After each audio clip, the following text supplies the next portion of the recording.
ជនជាទីគោរពនិងជាទីមេត្រីតទៅនេះនាងខ្ញុំសូមជូនព័ត៌មានរបស់ការិយាល័យតំណាងរាស្ត្រមណ្ឌលប៉ៃលិនលោកជំទាវបានស្រីមុំអ្នកតំណាងរាស្ត្រមណ្ឌលប៉ៃលិនបានអនុញ្ញាតឲ្យគណៈប្រតិភូឯកអគ្គរដ្ឋទូតថៃដោយមានការចូលរួមពីសេនានុពលយោធាថៃទទួលជួបសម្ដែងការគួសមនៅស្នាក់ការការិយាល័យតំណាងរាស្ត្រមណ្ឌលប៉ៃលិននៅថ្ងៃទី23ខែកក្កដាឆ្នាំ2015ឯកឧត្តមណាន់ថាវុឌ្ឍឯកអគ្គរដ្ឋទូតថៃបានដឹកនាំគណៈប្រតិភូថៃអមដំណើរដោយសេនានុពលយោធាថៃមន្ត្រីស្ថានទូតប្រចាំនៅកម្ពុជានិងផ្នែកឯកជនមួយចំនួនទៀតបានសុំការអនុញ្ញាតទទួលជួបសម្ដែងការគួសមនិងពិភាក្សាការងារជាមួយលោកជំទាវបានស្រីមុំអ្នកតំណាងរាស្ត្រមណ្ឌលប៉ៃលិនក្នុងកិច្ចជំនួបពិភាក្សានេះដែរក៏មានការអញ្ជើញចូលរួមពីសំណាក់សមាជិកក្រុមប្រឹក្សាខេត្តឯកឧត្តមអភិបាលរងខេត្តអភិបាលក្រុងស្រុក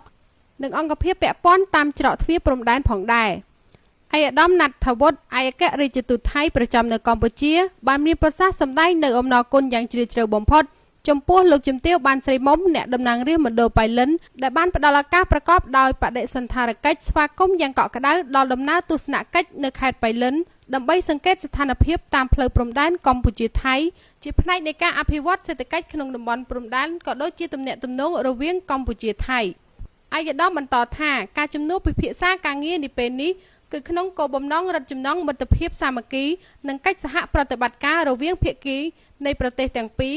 ក៏ដោយខេត្តមួយចំនួននៅតាមខ្សែបណ្ដោយនៅជាប់ព្រំដែនកម្ពុជាថៃជាពិសេសខេត្តប៉ៃលិននិងខេត្តចន្ទបុរីឯកឧត្តមបន្តថាកន្លងមកខេត្តប៉ៃលិនក្រោមការដឹកនាំពីសំណាក់ឯកឧត្តមអ៊ីឈៀនបានធ្វើឲ្យការទំនាក់ទំនងនិងសហប្រតិបត្តិការល្អរវាងខេត្តចន្ទបុរីនិងខេត្តប៉ៃលិនក្នុងនាមជាភូមិផងរបងជាប់ព្រំប្រទល់គ្នាដែលតែងតែបង្កលក្ខណៈឲ្យប្រជាពលរដ្ឋនៃខេត្តទាំងពីរក៏មានការទំនាក់ទំនងផ្លាស់ប្ដូររកស៊ីទៅវិញទៅមកឲ្យបានល្អប្រសើរ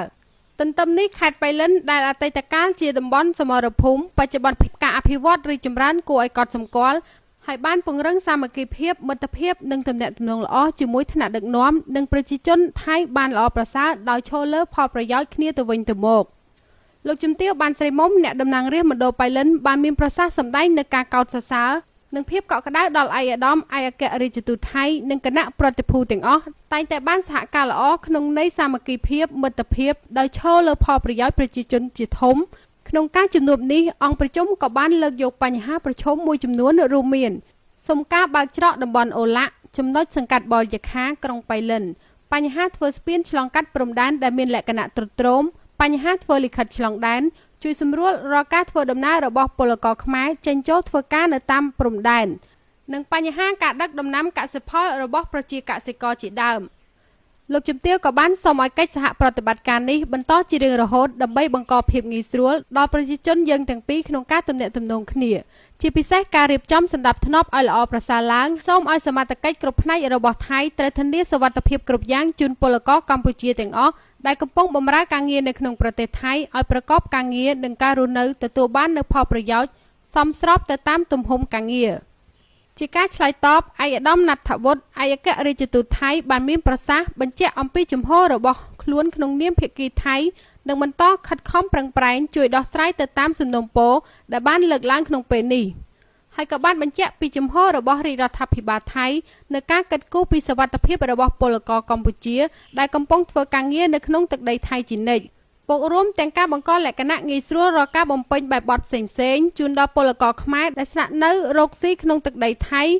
ដោយដែលរាជរដ្ឋាភិបាលនៃប្រទេសទាំងពីរបានចុះអនុសារណៈជាមួយគ្នាដែលក្រុងឲ្យមន្ត្រីថ្នាក់ក្រោមអនុវត្តក្នុងពេលឆាប់ៗខាងមុខនេះជាមួយនេះភាគីថៃក៏បានលើកឡើងនៅការបន្តកិច្ចសហការជាមួយគ្នាទៅវិញទៅមកសម្រាប់ផលប្រយោជន៍រួមនៃខេត្តទាំងពីរដោយបន្តសហការគ្នានៅលើយន្តការដែលមានស្រាប់និងបន្តផ្ដល់ដំណឹងឲ្យគ្នាទៅវិញទៅមកក្នុងករណីចាំបាច់បន្ទាន់ណាមួយត្រូវដោះស្រាយកិច្ចពិភាក្សាការងារត្រូវបានបញ្ចប់និងបានប្រគល់វត្ថុអនុស្សាវរីយ៍ជូនគ្នាទៅវិញទៅមកក្នុងស្មារតីសាមគ្គីភាពមិត្តភាពរវាងប្រទេសទាំងពីរ